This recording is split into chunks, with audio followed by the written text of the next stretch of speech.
رسول اللہ صلی اللہ علیہ وسلم نے فرمایا، ہر نبی کو ایک دعا حاصل ہوتی ہے جو قبول کی جاتی ہے، اور میں چاہتا ہوں کہ میں اپنی دعا کو آخرت میں اپنی امت کی شفاعت کے لیے محفوظ رکھوں۔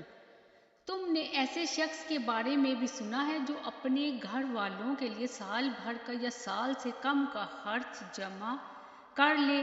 معمر نے بیان کیا کہ اس وقت مجھے یاد نہیں آیا، پھر بعد میں یاد آیا کہ اس بارے میں ایک حدیث حضرت ابن شہاب نے ہم سے بیان کی تھی۔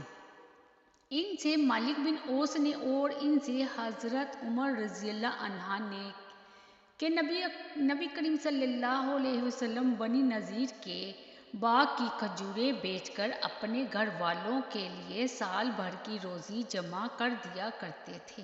صحیح بخاری 5357 اور 6304۔